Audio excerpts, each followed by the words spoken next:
Welcome to Marvelous Disney, the podcast that discusses the most recent doings at one of the more dynamic divisions of the Walt Disney Company, which is, of course, Marvel Entertainment. This is entertainment writer Jim Hill, and my co-host, the amazing Aaron Adams, and I are recording this week's episode on Wednesday, February 1st, 2022, which is the day that Black Panther Wakanda Forever debuted on Disney+. In fact, Aaron, you were just mentioning you watched that this afternoon? Indeed, I did. Again, it's another one of the movies that I'm really glad that Marvel's doing this. If you go to the special features, I guess it's the version you get to select. They've got a little subcategory called versions. And you can either watch the regular version or you can watch the IMAX expanded version that pops up, I guess, mostly during fight scenes and action sequences. But yeah, it's nice to be able to get the IMAX version at home. You just got to go look in the little sub-menu off to the side to make it available to you. Oh, cool. I will do that. But while you were doing that, you were also paying attention to what was also going on in the media sphere, and you wanted to talk about how there were so many streaming companies and that at some point there's got to be consolidation, there's got to be mergers, and it looks like the first one just happened, right? Yeah, well, Paramount Plus, I guess, is going to be smooshed together with the Showtime streaming. And they came up with a very clever name of Paramount Plus with Showtime, I think was the new moniker for it, which just rolls right off the tongue. And I mean, I think they could have went with Showmount. That could have been very sketchy if you type that into Google. Maybe Paratime, I don't know. Paratime Plus. Look, the thing is that when all of these media companies, they saw the land rush of streaming, and they all went, hey, we're huge mega corporations with 5 media companies under this one umbrella. Let's just put out 5 streaming services, and we'll all be rolling in money, laughing to the bank. Maniacal laugh. And it didn't turn out like that. So now they're rethinking their strategy, going, hey, maybe if we smoosh 2 together and make it into one thing, maybe somebody will buy that instead. But the thing is, as they're getting ready to combine these 2 things, they're talking about all the stuff they're going to cancel in the process to make this happen.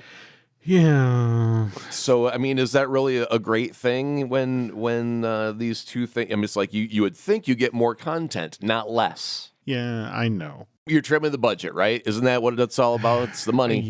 Yeah. I mean, it's just today, for example, we had the Fed trim the quarterly interest rates, but only by rather than 3/4 of a point, they went with 1/4 of a point. And, there's all this talk about, maybe they're actually going to pull off the soft landing, that even if we have a recession, it's going to be a relatively easy recession. But and toward that end, we just had the best January in the stock market in 4 years. But at the same time, the disconnect, I'm sure you've seen the number of tech companies who've had layoffs. I mean, for example, for the month of January, 58,000 people lost their jobs in the tech sector.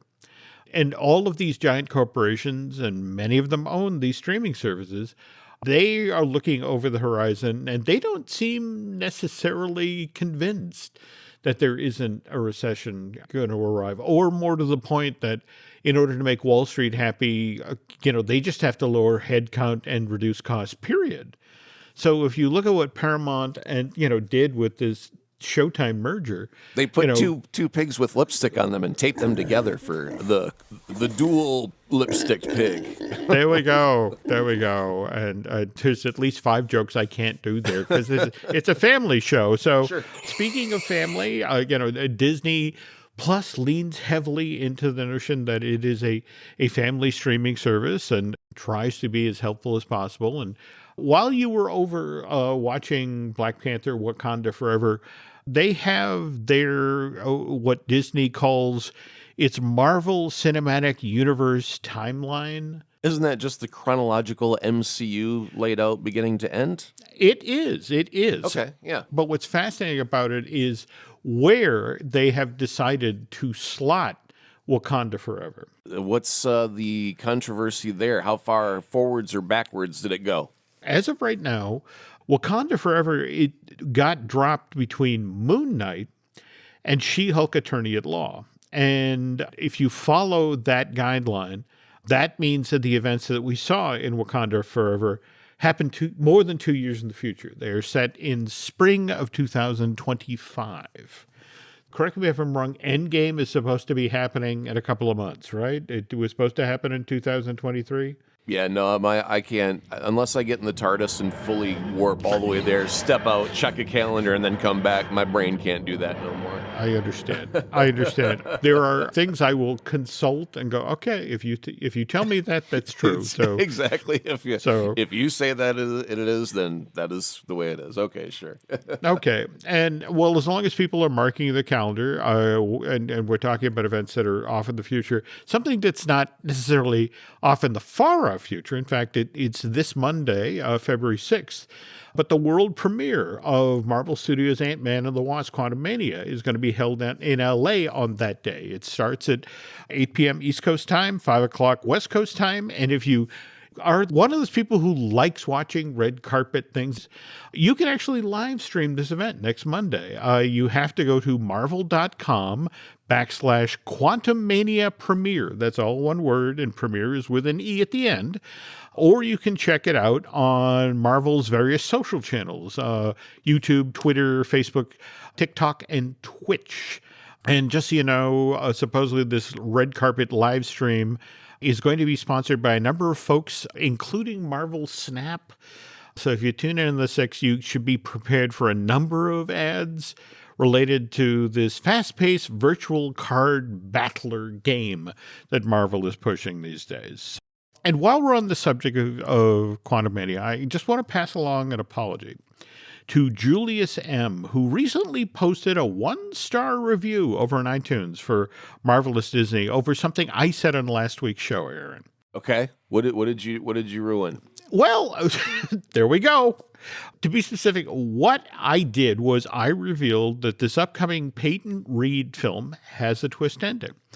Which, to Julius M's way of thinking, well, here's what he posted on iTunes. To say that a film that hasn't been released yet has a twist ending is a spoiler. To believe otherwise shows that you don't understand or appreciate Marvel fandom. And Julius, that honestly wasn't my intent when I shared that particular info. But that said, Julius is right. I think I should have been a bit more circumspect, and I am sorry about that, and I will try to do better in the future.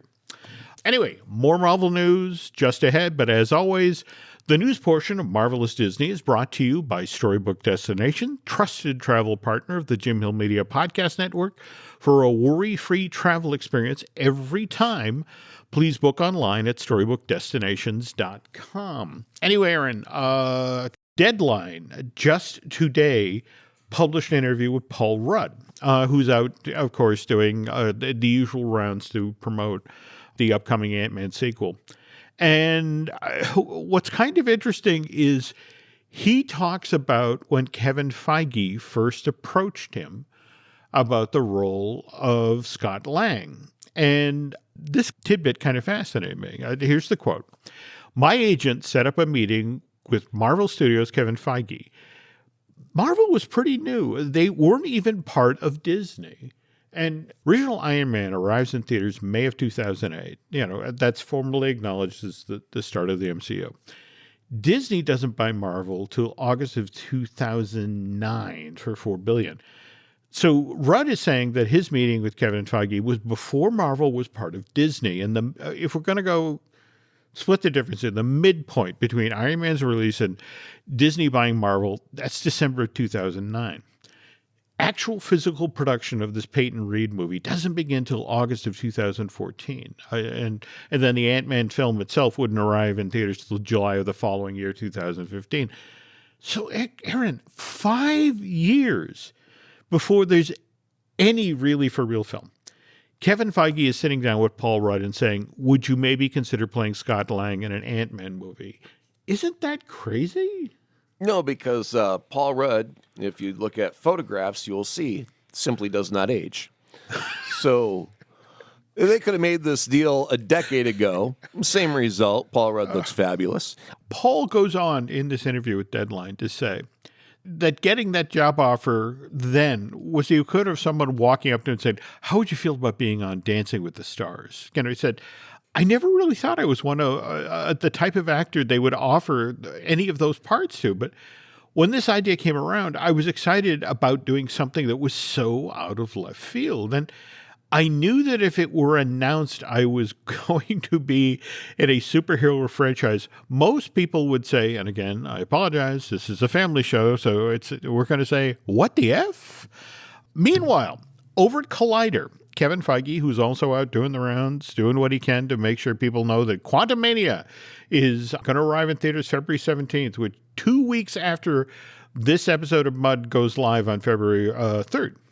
Well, he's out talking up not just Paul Rudd as an actor, but also Scott Lang as a character and how crucial that character is to the MCU right now. Feige goes on to say, we wanted to kick off Phase 5 with Ant-Man because he's earned the position to not simply be the backup or the comic relief, but to take his position at the front of the podium of the MCU.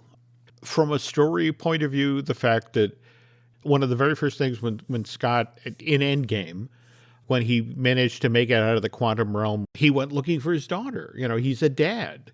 And since that's already been established how important his family is to him, and I think that was a point that was brought up in the very first Ant-Man movie, this is just sort of follow through on that story thread with what we know so far about Quantumania. By the way, Feige also had high praise for Jonathan Majors, who made his MCU debut last year as He Who Remains in Loki, and Majors will demonstrate his range as an actor when he bows as Kang the Conqueror in Ant-Man and the Wasp: Quantumania. And as Kevin Feige warns us, Jonathan is just getting started. The amazing thing about Jonathan is he's essentially a chameleon who can take on many different personas, which is exactly what we wanted to utilize with Kang. It's fun not knowing exactly where he'll pop up and in what form. Jonathan will be a very busy man for the next few years, which is not a spoiler, right? This is definitely not a spoiler that Kang is that Jonathan Majors is playing various versions of himself. Mm-hmm. We hypothesized all that, so definitely not a spoiler, just an educated guess. Mm-hmm. Anybody can guess, right? It's so hard in today's world to walk into a film unspoiled. If you think about the people who parsed the trailer and saw for that 10th of a second, not only is MODOK in the film, but it's the gentleman who played Yellow Jacket, who's also back in MODOK form. Well, let me ask you, when Thanos won in Endgame, would you consider, or not Endgame, but Infinity War, would you consider that a twist, just in the sense of, the good guys didn't win, didn't expect that to happen, right?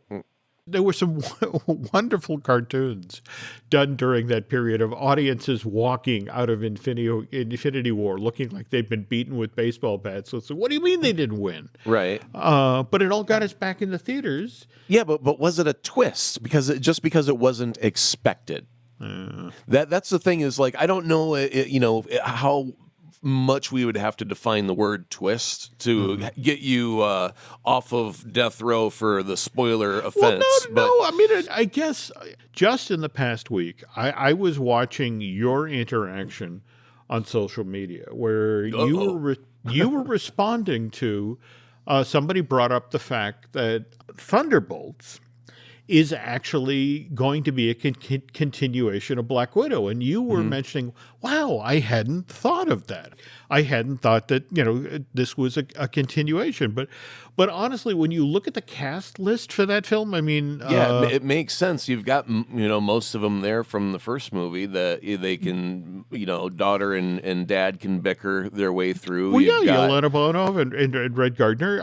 Ross was also in, the Black Widow film as well. So if Harrison Ford is going to be in it, that's a third character. That's it exactly. And then when you think about how Taskmaster and Julia Louis-Dreyfus is evidently back as a player in this as well. And it's just sort of like, that's a lot of folks from Black Widow who are in Thunderbolts. So I mean, it's easy to make that jump. to the effect of, oh, this really is kind of a continuation of Black Widow. It's just because it wasn't called Black Widow 2. That, it was like, well, shoot, that was kind of obvious and staring us right in the face the whole time. Why didn't we make the connection? And that's why, because it wasn't so obviously called Black Widow 2. And I think that's the other thing that we sometimes forget about is like, I'll reiterate once again, we're never going to have a WandaVision season 2. We're going to have like a Wanda season, and we might have a Vision movie. But not really WandaVision. Or Falcon and the Winter Soldier will never get a second season. We might get Captain America, for the movie, and then Bucky the Winter Soldier solo TV show. It's going to change and permutate into whatever it needs to be to fit the moment based on the story that they're telling. So, yeah, we can't just be basing things on generic titles anymore. We have to look deeper. No, I get that. I do. And it's always interesting to see the connective tissue.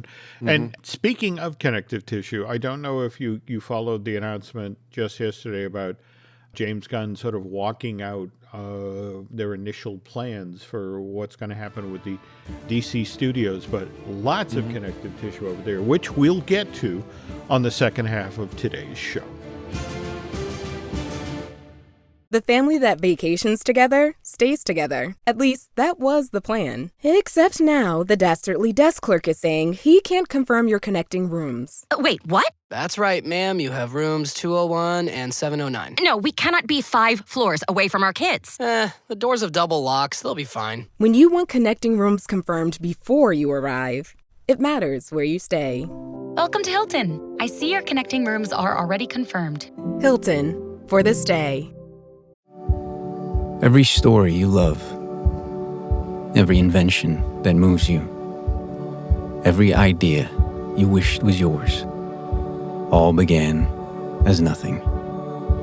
Just a blank page with a blinking cursor, asking a simple question. What do you see?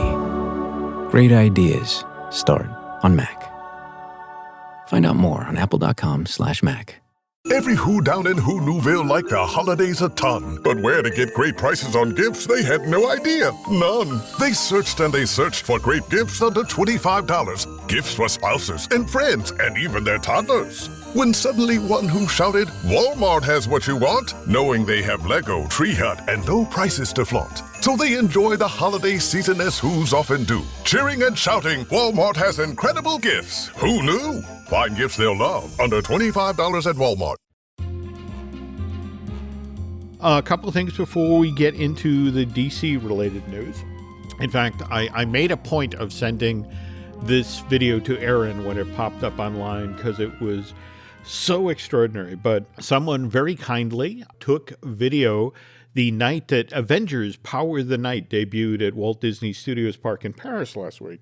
This is a projection show that is done on the side of this theme park's Tower of Terror. This nighttime show also makes use of 500 drones, and I didn't really understand going into this what you could do with 500 drones, but they do a hell of a lot, don't they, Aaron?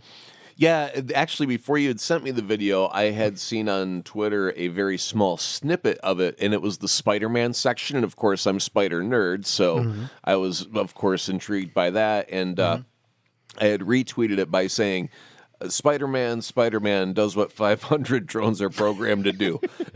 It doesn't quite rhyme as well, and it doesn't quite hit the rhythms of the original, song. But anyway, the look of it is absolutely amazing. And I'm going to tell you, Jim, when in the full-length video that you sent me, the thing that really got my wow factor going was probably one of the simplest, stupidest gags that Disney came up with. Probably cost them $1.50. It was when they project Hawkeye up onto the Tower of Terror and he pulls back his bow and arrow, and a single firework shoots out in the correct trajectory at the right timing, where it just convinces you, oh yeah, that cartoon Hawkeye just shot a ball of fire over an audience. That was awesome. Totally great. It's the timing of all of it was very good. And then the effects, they had the scene where you had said that Captain America appears on the wall and he goes to throw his shield, and then there in the sky, the shield kind of hovers and everything. Yeah, I mean, they did so many things with the drones. We had Nick Fury's face and silhouette that ended up morphing into the shield logo. Right. And that to me, they used the drones sparingly, but very effectively.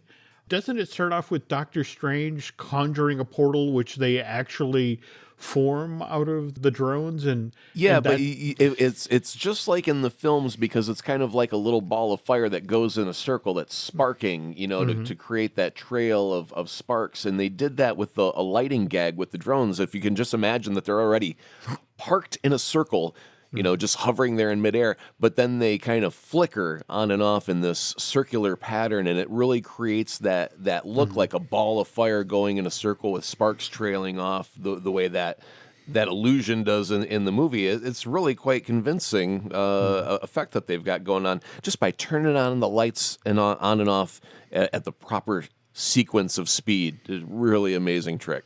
No, absolutely. And in fact, isn't it kind of ironic that the Spider-Man, the thing that we saw, they're like, oh, I got to watch this. And that's the button for the show. I mean, you think the show is over, and then suddenly here's a giant Spider-Man on the side of the building whipping out a chunk of web. And it's just the right length. It doesn't wear out its welcome. I want to say it's a 6 or 7 minute long show. It's like 4.5 to 5, because it really is a tightly formed package there. Yeah. So anyway, if you get the chance, head over to YouTube and check that out. Beyond that, anyone who's listened to this show knows that I'm not necessarily a huge fan of Marvel's Eternals, the Chloe Zhao movie that was released theatrically back in November of 2021. That said, I have to acknowledge that according to the Nielsen service, Marvel's Eternals was the most streamed MCU movie in 2022. No, wait a minute. Hold on. Didn't you just recently say for streaming, they go by minutes streamed? They do. Okay, so all that means is that somebody's watched the Eternals twice. He's hot tonight, ladies and gentlemen. Trying to be here all week. Thank you very much. Come on, Jim. You appreciate that. That's your comment. It's too long. It's too long of a movie. I do. And we're just going to leave that there, folks. Okay, that can't top that. Nope.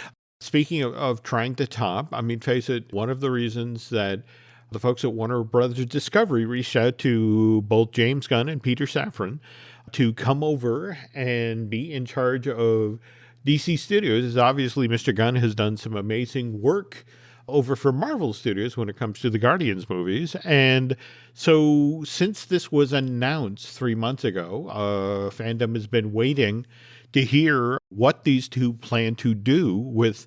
Did you see what they actually referred to it as the DCU, the DC Comics universe? And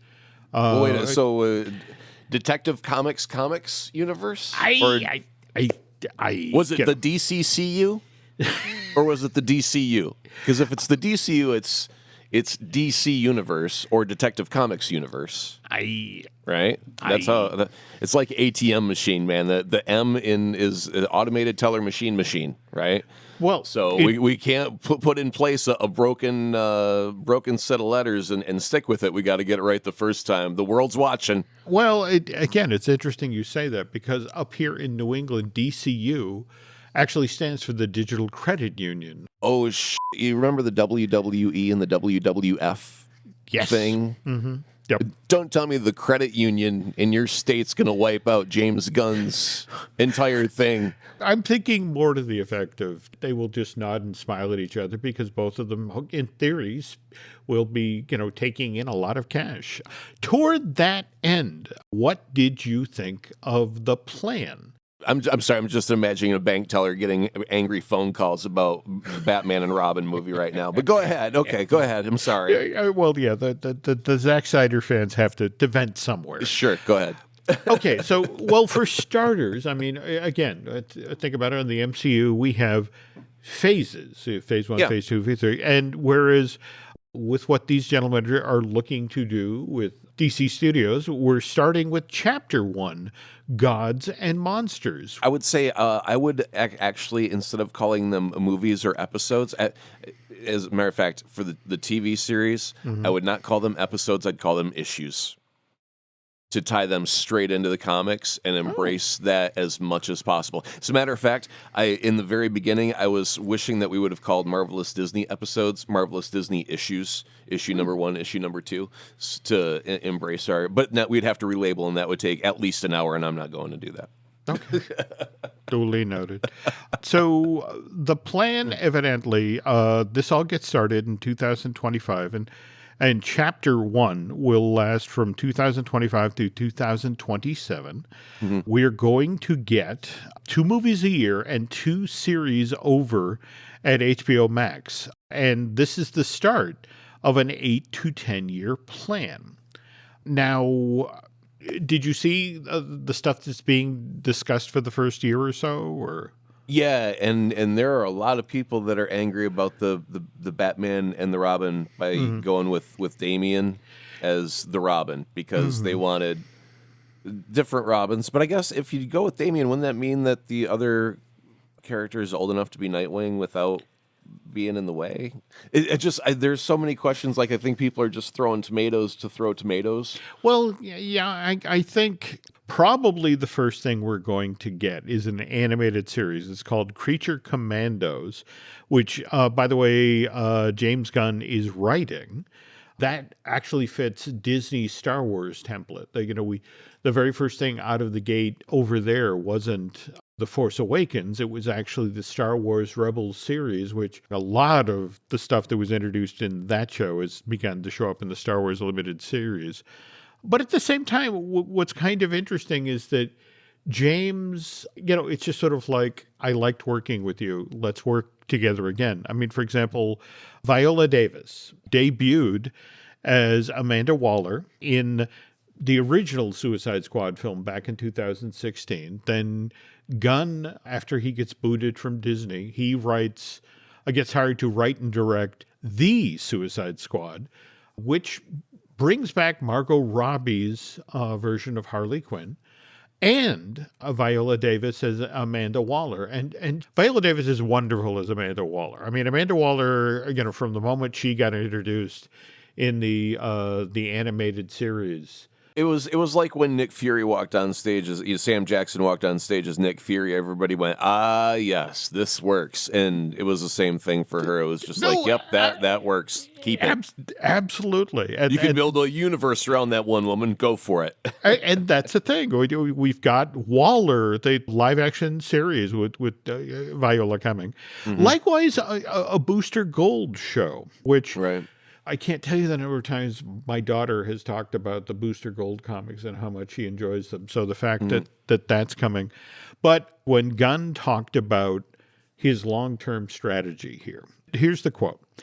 One of our strategies is that we take our diamond characters, Batman, Superman, Wonder Woman, and we use that to help prop up other characters that people don't know, like what happened with Guardians of the Galaxy in some way.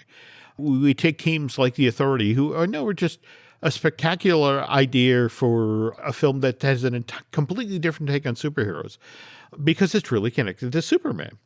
And it's about using those well-known properties to help lead them into lesser properties. So this is clearly a guy who's studied at Kevin Feige's elbow. And the year that all of this stuff starts to debut, at least the films, it's a little complex. It's going to be interesting to watch the DCU properties fight for the spotlight, because this is 2025, Aaron. So February 14th, 2025, we get the Fantastic Four movie.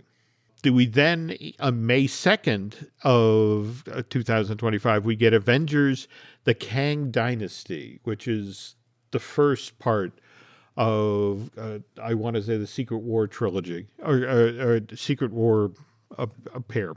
Right. Then Superman Legacy, which is the film that James Gunn is writing, and my understanding is Peter Safran is really leaning on James, like, you should direct this. You should direct this. That comes out July 11th. Then we get Matt Reeves' Batman follow-up, Batman 2. That arrives October 3rd of 2025. And then finally, there is a yet-to-be-named Marvel movie coming out on November 7th of that year. So that's already a pretty beefy year for Marvel. A lot of stuff going on.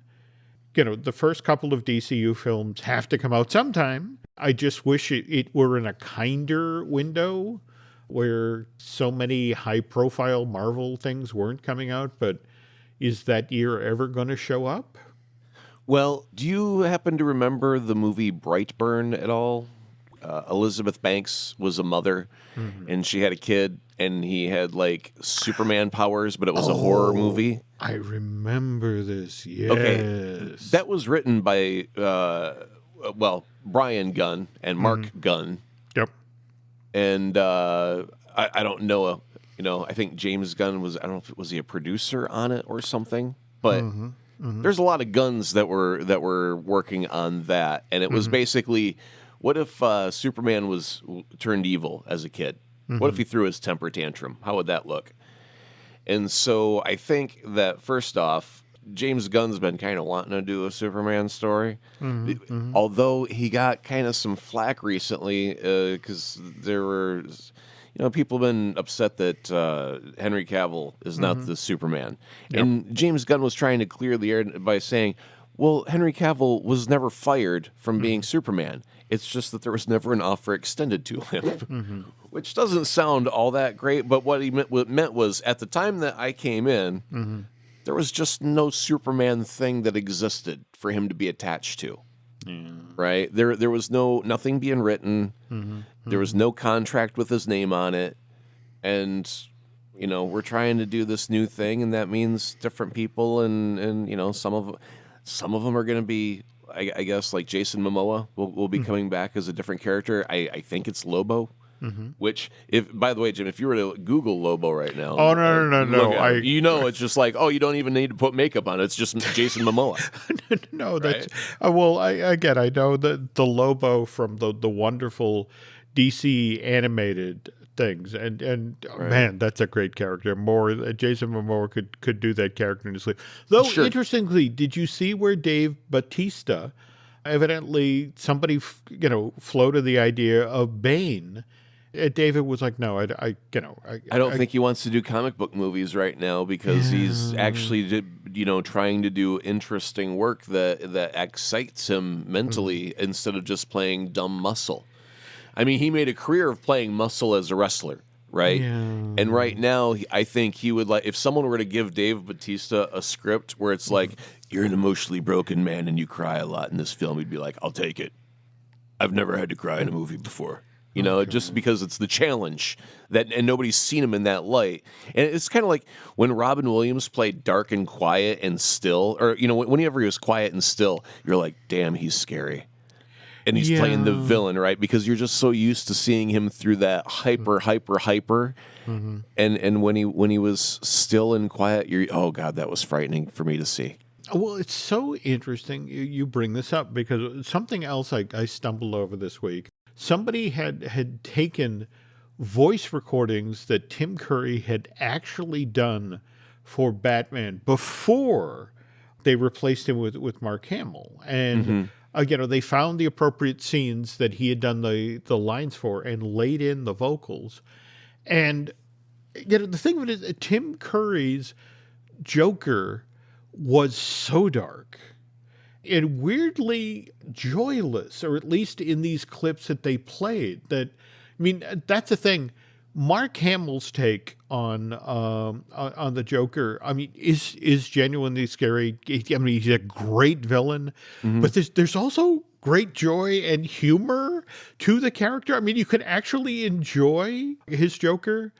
Though, by the way, have you seen or heard Alan Tudyk's work as the Joker on the Harley Quinn animated series?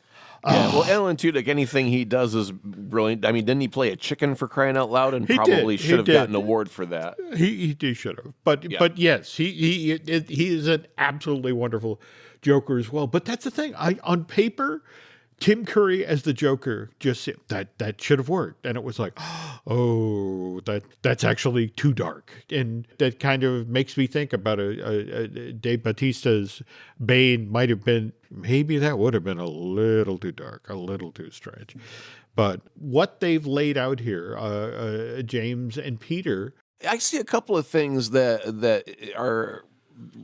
First off, you really can't compete with Marvel right now because they're in mid-story, right? If you're a fan, you want to get to Secret Wars, you want to see Kang Dynasty. It doesn't matter. You can't go head-to-head with it. You just can't. Even if you were to put Superman up there. But they do have Superman Legacy. July 11th, man, they should have moved that 1 week forward and got a July 4th and went truth, justice, and the American way, right? The way that Superman is the most American Boy Scout type character. And if they do go that route with Superman Legacy, a July 4th weekend seemed to be the most sweetest of sweet spots for that to be released in. So July 11th, I think they missed the mark by 1 week. I don't even care what's in July 4th. Okay. They should have gone head to head against it and done that. But then Batman 2, October 3rd, Jim, that's the Halloween month. And, what if they went with something that had the Scarecrow in it? Right? I mean, that could be the long Halloween could be pretty weird. So, yeah, I think James Gunn's ready to blaze his own path. Marvel be damned. You know, they're not really concerned about going head to head with anybody. They just want to do their thing. And if that means, trying to stay out of each other's way, I think that's a good strategy. I feel like right now we live in weirdly a golden age for themed entertainment because Universal has been doing such good work for like 10 years that Disney has been forced to step up its game. And I would, don't get me wrong, I so enjoy what Marvel Studios does. At the same time, I enjoy that they kind of force Sony to step up their game. And for example, the most recent Spider-Man movie, No Way Home, or for that matter, how much I'm looking forward to seeing Spider-Man Across the Spider-Verse because of how much I enjoyed Spider-Man Into the Spider-Verse. There is a benefit to having a really strong, really talented you're competing with. It forces you to step up your game. And again, I'm kind of hoping, especially with James and Peter now in charge of DC Studios, that they make some great stuff over there because I'd love to see a good Superman movie again. It's been a while. And The Brave and the Bold. I mean, I get, there's a lot of folks who don't want the Damian Wayne storyline, but that's an interesting road to go down. Yeah, I was totally not expecting that to be anywhere near that point in timeline where Batman's got a son. But you know what? We have never seen that in live action yet. There we go. That's that. You and nailed I think it. that's they're like, hey man, we've done Batman how many freaking times now? Yeah. How are we going to make this fresh and new? It's like, you know what? Let's give him the kid because we've never seen Batman the dad. Yep. So let's see that. But again, I would love to have a really strong DCU Studios because I would be fascinated to see what a Marvel would do if it had some serious competition. I don't think they would change their game because you got to do what is best for your story in that moment, and if you start knee jerk reacting to what's going on across the street, you're gonna lose your way. And so I think if what happens is, how much money did they spend? All right, guys in the bank, how much money do we got? We got more than that? Okay, let's use more than that. Okay, what do we do with more money? Well, we put it up on the screen. How do we get it up on the screen? Special effects guys? What do you need? More time. Okay. Time and money. Time and money. Okay. Well, all right. Let's just see what happens going forward here. But okay. And speaking of going forward, what's going on with 32nd Street? I've heard from a number of folks who've been listening to episodes that you guys are really putting some interesting stuff out there. Yeah, I've had a few people reach out and say, gosh darn it, they accidentally learned something. And I've said, I apologize, won't happen again. We try and keep it light. More laughs than knowledge. No, I don't know. No, people seem to be having a good time. And coming up on our next episode, we talk about beauty in advertising. Jim, why would you put glue on your cornflakes? Why?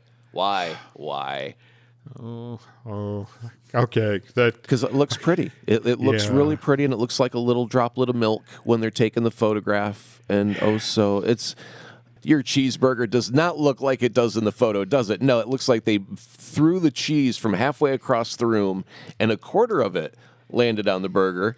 And then a bun was dropped from like 5 feet above, bounced 3 times, and that's when, that's perfect. Oh, wait, forgot a squirt of ketchup. Let's just put it on top of the bun. Take a picture. That's not what it looks like. That's not what it looks like. They lie to you. Anyway, beauty in advertising. It's a filthy, dirty, rotten lie. Find out why and how and all the tricks. Oh, can't wait. 32nd Street at Patreon. Thank you. All right. Very cool.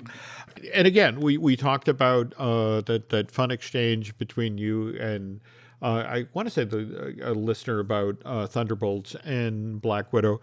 So if other folks want to keep tabs on your social media, where can they find you?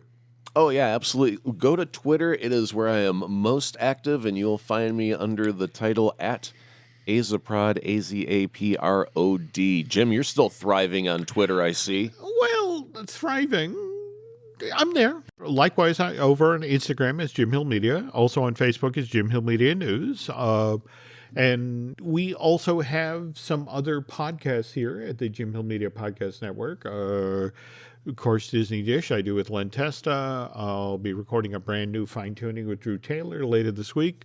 We just put up a brand new Looking at Lucasfilm with Brian Gunn. But if you could do Aaron and I a favor, if you could head on over to Apple Podcasts and rate and recommend, well, not just the show you're listening to right now, Marvelous Disney, but also if you could put in a word for 32nd Street, that would be helpful. Also, if you really, really, really like what you hear here, if you want to head over to Bandcamp and subscribe, that would be helpful. And I think that's going to do it for this week. So thanks again for listening, folks. And Aaron and I will be back soon.